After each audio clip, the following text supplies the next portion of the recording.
You know what's really cool? Stickers. Stickers are really cool. You know what's cooler than stickers? Holographic stickers. What I'm gonna do today is I'm gonna get the iPad out and we're gonna create an illustration and we're gonna turn it into a holographic sticker. So without further ado, let's jump into it.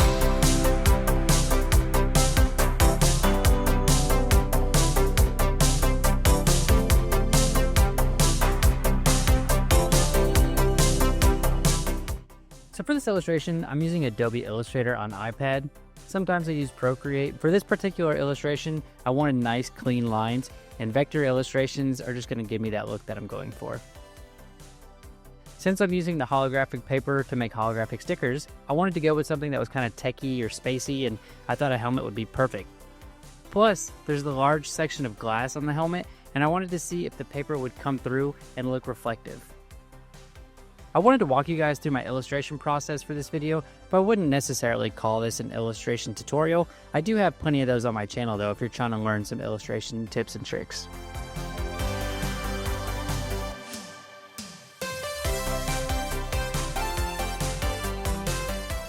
Just adding a couple highlights and shadows, and this will be pretty much what I use to make my stickers. Illustration's looking good. I'm happy with how this came out. So what I want to do is I want to do a bunch of different color variations. So I'm going to throw this onto the computer and just change the colors a little bit because I want to see how they react to the holographic paper. So I'm going to do that now. I'm in Adobe Illustrator on Mac. So what I want to do is I want to take my illustration and duplicate it. This way I can change the color around. Like I said, I just want to do a couple variations. So I'm going to play with the colors a little bit. One cool thing that I can do is I can use Adobe's generative recolor. So if I come over here, I can just click on, let's see, Summer by the Sea. Adobe will actually automatically update these colors for me. So if I want to do one of these, I could do that. Super cool. What I do want to do is I want to make sure that I do one of these versions where the little mask shield is white, because I think what will happen is the printer will just not print there and it should be full holographic right there. So I'll try one like that. And then I want to make sure to have one that is completely white, like it's a white helmet. So I'm going to duplicate this guy right here and I'm going to make this a white helmet. I'll probably fast forward this part. All right, I'm going to duplicate this one more time and we're going to see what the recolor does. I just love all the different color options that this gives you. I feel like I could just do this forever. It's so fun to see all the different options. Okay, I feel like I have a lot of cool options here. I've got 6 different variations. So what I'm going to do is I'm going to export these individually and then I'll upload them to the Cricut software. That way I can go ahead and get them printed. I've got all my helmets uploaded to the Cricut Maker space. So now what I want to do is I want to click on Make. I'm going to make sure all the settings are what I want. So I'm printing on an 8.5 by 11. That's what the holographic paper is. This looks good. Just want to make sure everything's looking right. It does. So I'll click continue. Now what I want to do is to make sure I'm connected to my Cricut. Little tip, they do have Bluetooth, the Cricut Makers. I never knew that. I used to plug it in every time, but as you see right here, it does have Bluetooth. If you're doing this not on the Cricut Maker software, feel free to skip this. But if you are, here's some helpful tips. I like to add a bleed. I just think it helps with the cut a little bit. And then I like to use system dialog. So when I click print, I'll get a little dialog right here. And so I can come over here to media and quality. I like to put photo glossy paper. That puts the quality to best. And I found that this just really does make the print look that much better. Everything else I like to keep the same. And then I click print. Let's run over to the printer and get this set up. The printer I'm going to be using for this is the Epson EcoTank 2800. Love this thing. It's got individual fill cartridges, so I don't have to worry about buying new cartridges all the time. Super awesome. I bought this like 2 years ago. Still haven't ran out.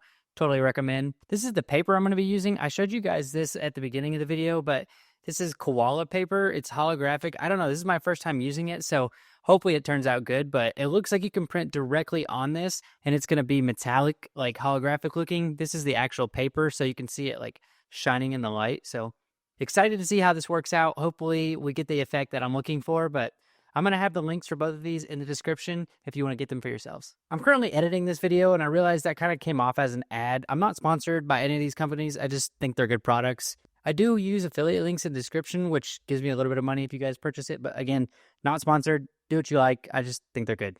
Okay, back to the video.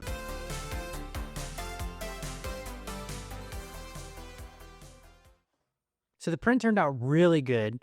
If you guys can see, really good. The quality is good. I like the colors. And it turned out nice on this reflective paper. So it proves that you can actually print on this holographic paper, which is awesome. Now, what I really was wondering is if where I did the white, it was holographic, and I think that's my favorite. So you see the helmet below it, I used black for the helmet, for the visor, and then the one above it, I just put white. And so I think when you cut it out, it's going to look really cool, like that's like metallic. So maybe I'll do another round where I do white for all of the actual glass in the helmets. But for now, these look awesome. I'm going to go ahead and I'm going to laminate them, and then we're going to get them cut out. So let's go over to the laminator. I've got my little Amazon Basics laminator over here. This step is optional. I like to do it because it keeps them waterproof and makes them a little bit more firm, but you don't have to laminate your stickers. I did get a ton of comments in my last video where I laminated of everybody saying, once you laminate it, doesn't that just seal it and then you can't peel off the back? That's not the case. Once you cut it out on the Cricut, it exposes that back again, and you can still peel them off. So you can still peel your stickers if you laminate them.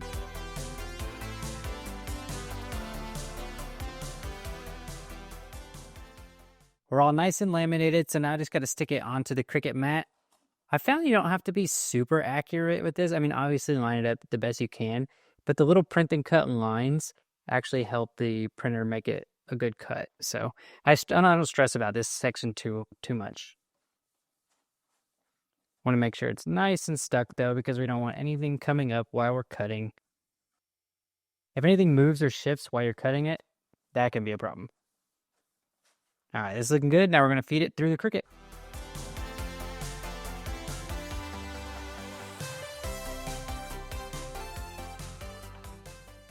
All right, the cuts are looking good. Everything's should be right. So what I'm going to do is I'm going to peel off the backing, and we should be left with just the stickers.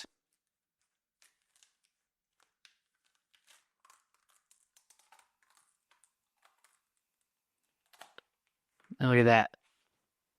Perfect set of stickers. Man, these are looking really good. Look at that shine right there. That's awesome.